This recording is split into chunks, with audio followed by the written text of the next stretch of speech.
is the global news update on top Accolade news.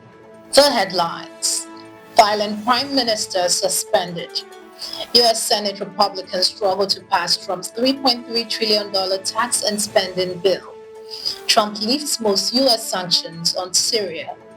Danish national arrested in Germany for spying on Jewish targets for Iran.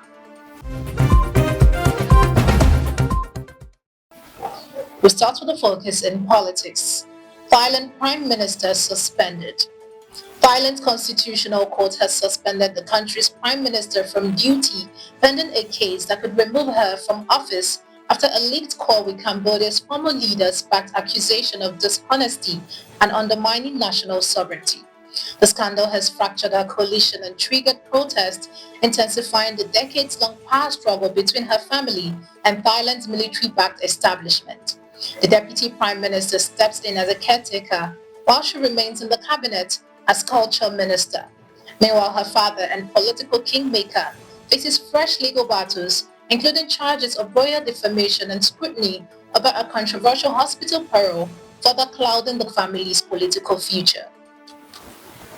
Moving to economy, U.S. Senate Republicans struggle to pass Trump's $3.3 trillion tax and spending bill. Senate Republicans are facing major hurdles in passing President Donald Trump's sweeping $3.3 trillion tax cut and spending bill as internal divisions over its impact on the national debt and social programs stall progress ahead of the July 4th deadline. The bill, which would extend Trump's 2017 tax cuts and boost defense and border security spending, also proposes deep Medicaid cuts and controversial measures on gender-affirming care and immigration. As the Congressional Budget Office warns of millions losing coverage on a soaring debt pile, backlash is mounting. The Senate remains in session overnight with no clear timeline for a final vote. Moving to international relations, Trump lifts most U.S. sanctions on Syria. U.S. President Donald Trump has signed an executive order lifting most sanctions on Syria, paving the way for foreign investment and reconstruction after the ousting of Bashar al-Assad. And also with President Erdogan of Turkey, who called me the other day and asked for a very similar thing, among others, and friends of mine, people that I have a lot of respect for in the Middle East. I will be ordering the cessation of sanctions against Syria in order to give them a chance at greatness. The move, welcomed by Syria's interim leadership, aimed to boost economic recovery and support regional stability while retaining sanctions on the former regime, ISIS, and Iranian-backed groups. Trump's administration is also reviewing the status of Syria's new leader, Ahmed al-Shara, and engaging in early-stage talks towards a potential security arrangement between Syria and Israel. Israeli Prime Minister Netanyahu is expected to discuss the Syria file with Trump in Washington on July 7th. Still in international relations, Danish national arrested in Germany for spying on Jewish targets for Iran. German prosecutors have arrested a Danish national identified as Ali S. on suspicion of spying for Iran and surveilling Jewish sites in Berlin, possibly in preparation for terrorist attacks. Authorities said he received instruction from Iranian intelligence and photographed multiple properties, including the German-Israeli Society headquarters, during June 2025. The suspect was apprehended and transferred to Germany, where he will face a federal judge. The Iranian embassy in Berlin has not commented, and the arrest follows heightened concerns from German leaders over potential Iranian threat to Jewish communities amid regional tensions. You're watching the Global News Update on Top Accolade News. Do stay with us. Still to come.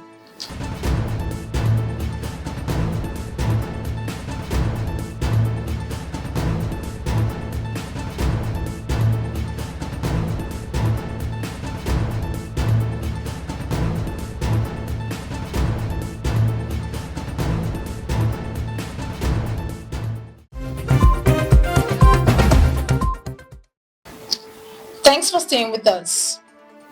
In conflict, intensified Israeli strikes rocks Gaza as ceasefire talks continue in Washington.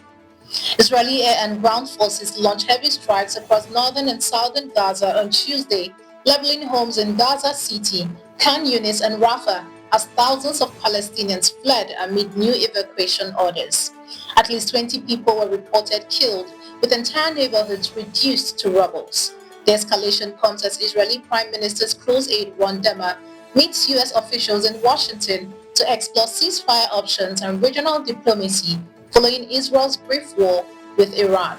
Meanwhile, Hamas reiterates that it will only release the remaining hostages as part of a full war-ending deal, something Israel says must come after Hamas is disarmed.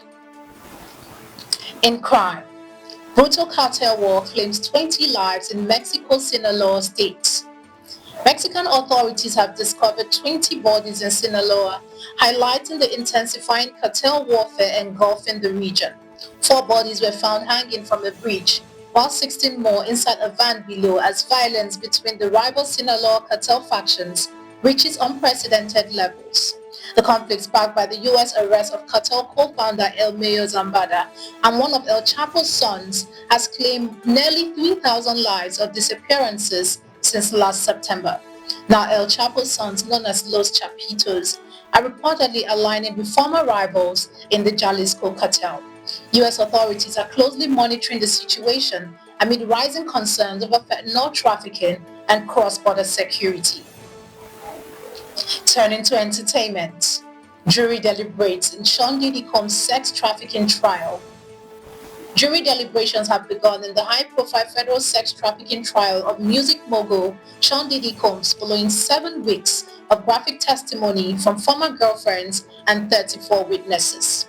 The jury hit an early snag over confusions with the judge's 61-page instruction, but later requested clarification on drug distribution charges tied to Combs' racketeering conspiracy count.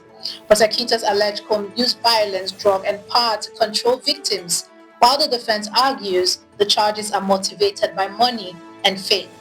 Combs, who faced life in prison if convicted, prayed in court with his family and did not testify in his own defense. Now in sports, Al-Hilal stunned Manchester City. In a dramatic Club World Cup last 16 clash, Saudi Arabian giant Al-Hilal pulled off a stunning 4-3 upset over Manchester City in extra time, with Marcos Leonardo's 112-minute strike sealing the win. Despite Phil Foden's spectacular late equalizer and early goal by Bernardo Silva, City were done by defensive lapses and missed chances, with goals exploiting their high line. Manager Pep Guardiola's decision to delay bringing Foden, who netted the 100 goal, may haunt him, as City exit the tournament in shock, losing out on £9.6 million prize and a quarter-final bet. That concludes our global news updates for today. Stay tuned for more global news and developments. Thanks for joining us. I am Ojarumi Okucha. Connect and engage with us on all our social media handles. Do have a wonderful day.